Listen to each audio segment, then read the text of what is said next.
वसुदेवसुतं देवं कंसचाणूरमर्दनं देवकी परमानंदं कृष्ण वंदे जगद्गुरुं। बोलिए सच्चिदानंद भगवान की जय हो। आज का सत्संग श्रीमद् भगवद गीता अध्याय 7वां मंत्र 16 मंत्र से शुरू होता है। परमात्मा कहते हैं 4 प्रकार के पुण्य आत्मा भक्तजन हमारा भजन करते हैं। हे भरतवंशी श्रेष्ठ अर्जुन, उत्तम कर्म करने वाले अर्थार्थी, आर्त, जिज्ञासु और ज्ञानी, ऐसे 4 प्रकार के भक्तजन मुझको भजते हैं। उनमें से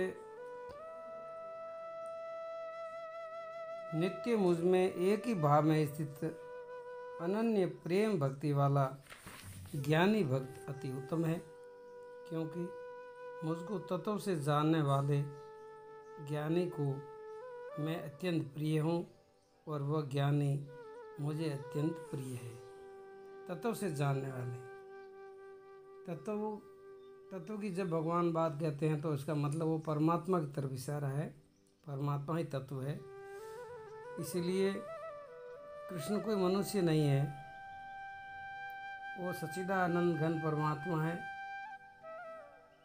सर्वशक्तिमान है, शुभों का आत्मा है, सबका आधार है। ज्ञानी जब तत्व ज्ञान को प्राप्त होता है तो उस आत्मा में परमात्मा का भेद खत्म हो जाता है। भगवान कहते हैं ये सभी उदार हैं, अर्थार्थी है, जिज्ञासु है, आर्त है। ये भक्त है, उदार तो सबों का होता ही है देर सवेर, लेकिन ज्ञानी तो साक्षात मेरा स्वरूप ही बताया भगवान। ज्ञानी तो साक्षात मेरा स्वरूप ही है। अब ये खास विशेष बात है,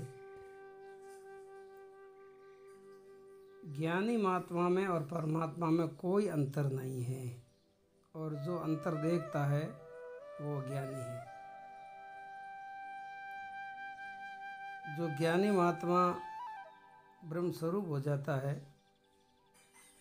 और ब्रह्म का अनुभव करने वाला तत्वज्ञानी महात्मा ब्रह्म स्वरूप होने के कारण उनकी सारी निष्ठा ब्रह्म निष्ठा हो जाती है। वो ब्रह्म जो है वो सर्वव्यापक है, सर्वाधार है, निराकार है, सच्चिदानंद स्वरूप है, आदि अंत मध्य से रहित है। ऐसी उनकी भीतर की स्थिति हो जाती है। ये ज्ञानी के भीतर चौथे शरीर की बात है। 3 शरीर तक संपूर्ण माया का प्रपंच चलता है, चौथे शरीर में आत्मा परमात्मा की एकता हो जाती है। ज्ञानी उस निष्ठा में जीता है, ऐसा भगवान कहते हैं, ऐसा मेरा मत है। बस मदगत मन बुद्धि वाला ज्ञानी भक्त अति उत्तम गति स्वरूप मुझ में ही इसी प्रकार स्थित है। बोलो मुझ में स्थित है। भगवान तो सबों में स्थित है ही, वो तो अज्ञानियों में, अज्ञानियों सबों में स्थित है, लेकिन भगवान में स्थित सब नहीं होते हैं। भगवान में स्थित केवल ज्ञानी ही होता है। परमात्मा सबों में स्थित है, लेकिन परमात्मा में स्थित केवल ज्ञानी ही रह सकता है। इसीलिए भगवान कहते हैं बहुत जन्मों के अंत के जन्म में, कई जन्मों के बाद भी, कई जन्म किसको लेना पड़ता है? ये परमात्मा की प्राप्ति वाले आत्मा को कई प्रकार के जन्म की यात्रा करनी पड़ती है, और वो धीरे धीरे साधना के बल से आगे बढ़ते बढ़ते प्रथम शरीर, दूसरा शरीर, तीसरा शरीर पार करके चौथे शरीर में प्रवेश होता है। तो उसमें कई जन्म भी लग जाते हैं।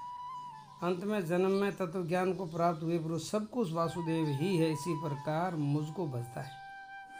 वह महात्मा अत्यंत दुर्लभ है। परमात्मा खुद कहते हैं ऐसा जो महात्मा है वो संसार में अति दुर्लभ है, अति दुर्लभ है। तो उन भोगों की कामना द्वारा जिनका ज्ञान हरा जा चुका है, वे लोग अपने स्वभाव से प्रेरित होकर उस नियम को धारण करके अन्य देवताओं को भजते हैं अर्थात वो पूजते हैं। ये भाव भवित है जो लोगों का भाव होता है। सात्विक भाव तो होता है, राजसी भाव होता है, तामसी भाव होता है। तो उसमें भक्ति तो सब करते हैं। सात्विक लोग भी भक्ति करते हैं, राजसी लोग भी भक्ति करते हैं, तामसी लोग भी भक्ति करते हैं। कोई देवताओं को पूजते हैं, कोई और किसी को पूजते हैं। सबों की किसी न किसी प्रकार की श्रद्धा सब में लगी होती है। सात्विक श्रद्धा है, राजसी श्रद्धा है, तामसी श्रद्धा है। तो श्रद्धा के अनुसार जैसा जिसका फल होता है, ऐसा कर्म होता है, ऐसा फल देता है। जो सकाम भक्त जिस जिस देवताओं के स्वरूप को श्रद्धा से पूजना चाहता है, उस भक्त की श्रद्धा को मैं उसी देवता के प्रति स्थिर करता हूँ। भगवान उनकी भावना के अनुसार फल देता है और उसमें उनकी निष्ठा बड़ी रहती है।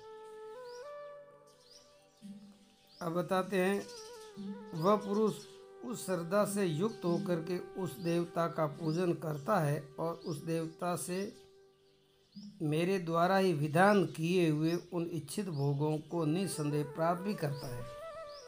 क्योंकि सकामी भक्त होते हैं वो भगवान देवताओं को पूजते हैं। देवता ही वैसे देखा जाओ, देवता भी भगवान का ही स्वरूप है, कोई दूसरा तो अलग तो कुछ है नहीं। लेकिन अपनों का सबों का ये स्टाफ अलग अलग है, तो उस हिसाब से जैसा वो चाहता है जैसा उनको फल मिल जाता है। लेकिन वो सारा फल नाशवान है, परंतु उन अलग बुद्धि वालों का वो फल नाशवान है। देवताओं को पूजने वाले देवताओं को प्राप्त होते हैं, देवलोक में चले जाते हैं, देवता भी बन जाते हैं। लेकिन जब उनका पुण्य नष्ट हो जाता है तो फिर वो वापस संसार में जन्म मरण के चक्कर में आते हैं। परंतु मेरे भक्त चाहे जैसे भी भजे, अंत में वे मुझको ही प्राप्त होते हैं।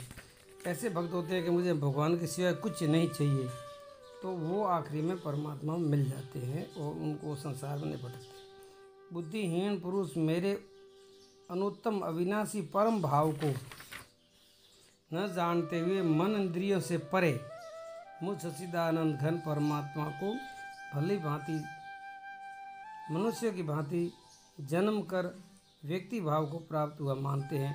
वो अज्ञानी लोग हैं। अपने योग माया से छिपा हुआ मैं सबसे प्रत्यक्ष भी नहीं होता, इसीलिए वह अज्ञानी जन समुदाय मुझ जन्म रहित अविनाशी परमेश्वर को नहीं जानता है, अर्थात मुझको जन्म मरने वाला मानता है। भगवान कहते हैं कुछ मेरी माया भी है। ऐसे भगवान सबों के सामने प्रकट नहीं होते हैं। सबों के बुद्धि में परमात्मा का ज्ञान नहीं होता है, सबों के अनुभव में परमात्मा का ज्ञान नहीं होता है। कारण कि जिसके भीतर जिज्ञासा है कि मुझे परमात्मा ही चाहिए, दूसरा कुछ नहीं चाहिए, ऐसे उत्तम अधिकारी के सामने ही परमात्मा प्रकट हो। सामने का मतलब भीतर उनकी आत्मा में, उनकी बुद्धि में परमात्मा तत्व प्रकट होता है। और अज्ञानी लोग संपूर्ण संसार में मेरे को जन्म मरने वाला मानते हैं। ये अर्जुन, पूर्व में व्यतीत हुए और वर्तमान में स्थित तथा आगे होने वाले सब भूतों को मैं जानता हूँ। ये तीन काल है, भूतकाल, भविष्य काल, वर्तमान काल। तीन कालों में जितने भी भूत प्राणी पैदा होते हैं और आगे होंगे या भी है, इन सबों को मैं जानता हूँ। ये विशेष बात है, ये कोई मनुष्य नहीं बोल सकता है, ये परमात्मा ही कहता है। ये कालों का महाकाल परमात्मा है, जानता है। परंतु मुझको कोई भी श्रद्धा भक्ति रहित पुरुष नहीं जान सकता। मुझे कौन जानेगा? जो मुझ में अति श्रद्धा है वो जान सकेगा, दूसरा मेरे को कोई जान नहीं सकता है।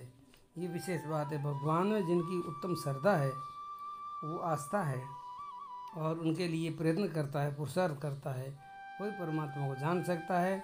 और उनके जानने में ही परमात्मा आता है, हर एक के जानने में परमात्मा भी नहीं आता है। हे भरतवंशी अर्जुन, संसार में इच्छा और द्वेष से उत्पन्न सुख और दुख द्वंद्व मोहित से संपूर्ण प्राणी अत्यंत अज्ञानता को प्राप्त हो रहे हैं। परंतु निष्काम भावना से श्रेष्ठ कर्मों का आचरण करने वाले जिन पुरुषों का पाप नष्ट हो गया है और वे राग द्वेष जनित द्वंद्व और मोह से मुक्त दृढ़ निश्चयी भक्त मुझको सब प्रकार से भजते हैं। वो मेरा ही भजन करते हैं, वो कर्म करते हैं तो मेरे लिए, विचार करते तो मेरे लिए, चिंतन मन सब मेरा ही करते हैं। जो मेरे शरण होकर के जरा और मरण के छूटने के लिए जो यत्न करते हैं, वे पुरुष उत्तम ब्रह्म को, संपूर्ण अध्यात्म को तथा संपूर्ण कर्मों को जानते हैं। मतलब जीवन का रहस्य वो जानते हैं जो जन्मने मरने से छूटने के लिए प्रयत्न करते हैं।